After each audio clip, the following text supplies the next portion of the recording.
Shalom, halo semua. Kami dari kelompok Mentari Iman. Selamat datang di podcast kami mahasiswa Pendidikan Agama Kristen. Di sini kami akan membahas tentang para guru gereja dan warisan pendidikan iman. Saya Delvi Langgili sebagai host akan membantu kedua teman kita. Dan saya Rizka Rianti Siuk sebagai segmen pertama. Dan saya Marcelinda Namwali sebagai segmen kedua. Para guru gereja dan warisan pendidikan iman. Selamat datang di Suara Sejarah Pendidikan Agama Kristen, podcast yang membawa kita mengalami jejak para pemikir iman yang membentuk fondasi pendidikan Kristen sepanjang masa. Pada episode hari ini, kita akan menelusuri perjalanan para guru gereja hingga tokoh-tokoh besar yang memulai tulisan, khotbah, dan pengajaran mereka, meninggalkan warisan yang terus mengaruhi pendidikan agama Kristen hingga sekarang. Istilah guru gereja atau doktor eklesia merujuk pada tokoh-tokoh awal kekristenan yang diakui memiliki ortodoksi ajaran, kekudusan hidup, dan pengaruh besar lewat karya teologis dan pedagogis mereka. Lewat suara-suara imajener berikut, mari kita dengarkan percakapan para guru gereja tentang warisan pendidikan iman. Untuk teman saya berdua, saya persilakan. Tabel imajener para guru gereja. Agustinus dari Hippo 354 sampai 430 Masehi. Agustinus, bagiku pendidikan adalah perjalanan hati menuju Allah, credo ad intelligem, aku percaya maka aku mengerti. Anak-anak perlu diajar bukan hanya untuk mengetahui kebenaran, tetapi untuk mencintainya. Di sini kita tahu bahwa Agustinus adalah bapak teologis barat. Ia menekankan bahwa pendidikan iman harus menyentuh hati, bukan hanya pikiran. Pendidikan agama Kristen mewarisi metodenya dalam membentuk kehendaknya, bukan sekedar memberikan pengetahuan. Jerome 347 sampai 420 Masehi, penerjemah Alkitab Latin Vulgata. Jerome, tidak ada pendidikan iman tanpa kitab suci. Aku habiskan hidupku menerjemahkan Alkitab ke bahasa rakyat agar setiap orang dapat belajar langsung dari firman. Jadi teman-teman, di sini kita tahu bahwa sumbangan Jerome bagi pendidikan Kristen sangat besar. Ia membuat kitab suci dapat dipahami banyak orang. Seluruh kurikulum pendidikan agama Kristen berdiri di atas semangat. Kembalilah kepada firman. Ambrosius dari Milan 337 sampai 397 Masehi. Ambrosius, seorang pendidik harus menjadi teladan.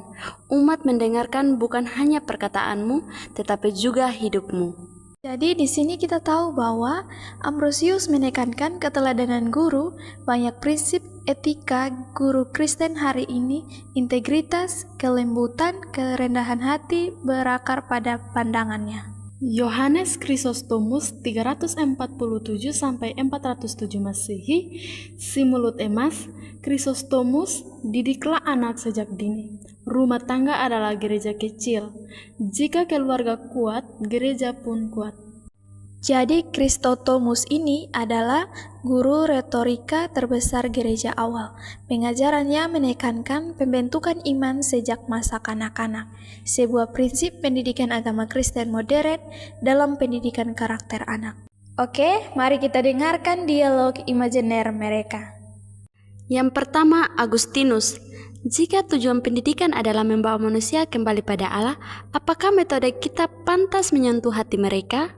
Jerome, aku setuju, tapi tanpa kitab suci apa yang dapat disentuh? Firman adalah fondasinya. Ambrosius, fondasi itu harus tampak lewat hidup pengajar. Seorang guru tidak boleh hanya berbicara tentang kebenaran, ia harus menjadi cermin kebenaran itu. Chrysostomus, dan pendidikan tidak hanya terjadi di gereja atau sekolah. Rumah, keluarga, meja makan, semua adalah ruang belajar tentang Allah. Agustinus, benar, didikan keluarga membentuk imajinasi iman, gereja dan sekolah memperkuatnya. Jerome, dan semua harus kembali pada firman, diterjemahkan, diajarkan, dihidupi. Kronologi singkat perkembangan pemikiran mereka.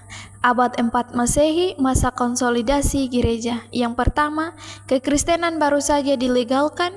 Yang kedua, gereja mulai menyusun doktrin dan pembangunan sistem pendidikan.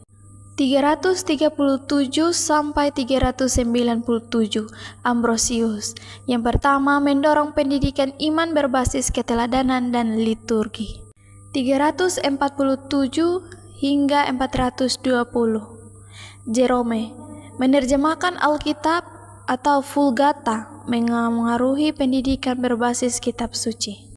347 hingga 407 Yohanes Chrysostomus mengajarkan pentingnya pendidikan anak dan peran keluarga Kristen. 354 hingga 430 Agustinus menyatakan filsafat klasik dengan iman Kristen menekankan pendidikan hati dan kehendak. Oke, kita masuk dalam warisan bagi pendidikan agama Kristen masa kini. Yang pertama, pendidikan sebagai pembentukan karakter, Agustinus dan Ambrosius. Pendidikan agama Kristen bukan hanya transfer pengetahuan. Yang kedua, kurikulum berbasis kitab suci, Jerome. Semua materi pendidikan agama Kristen berpusat pada firman. Yang ketiga, pentingnya keluarga dalam pendidikan iman, Chrysostomus. Gereja, sekolah, dan keluarga adalah 3 pilar pendidikan iman. Yang keempat, penggabungan iman dan pemikiran rasional, Agustinus. Pendidikan agama Kristen modern hanya mengadopsi dialog antara iman dan ilmu. Baik, kita akan masuk dalam refleksi.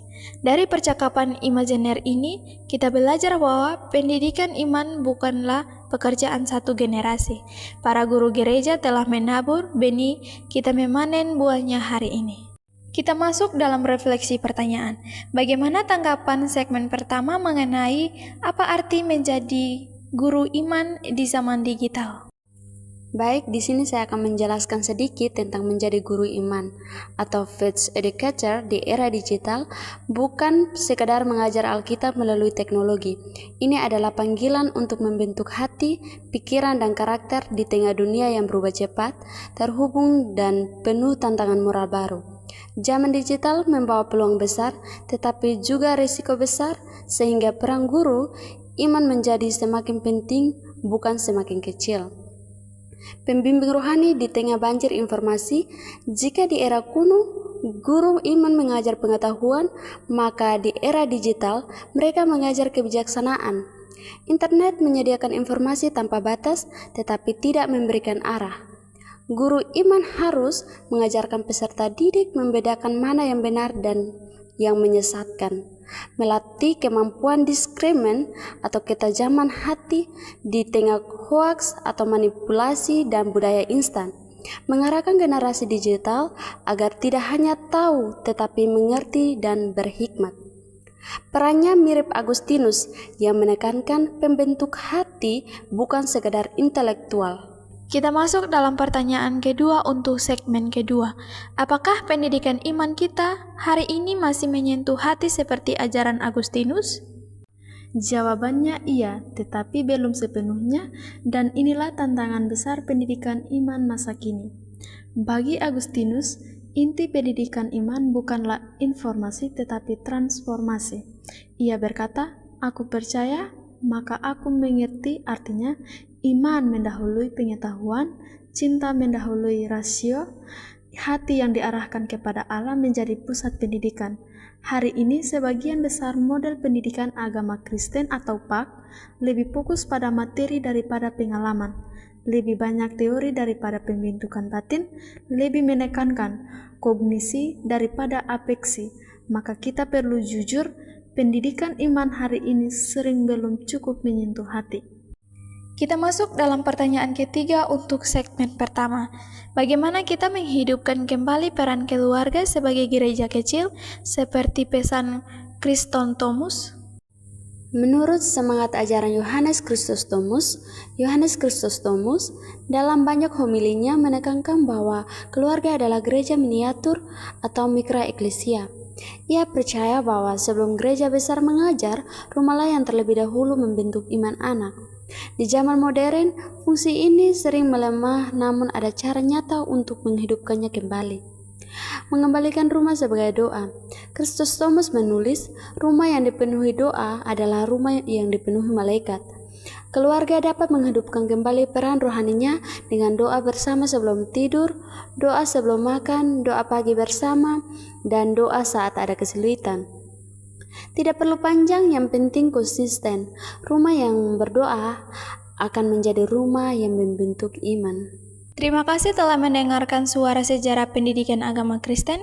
Sampai jumpa di episode berikutnya, di mana sejarah kembali berbicara dan iman terus dibentuk.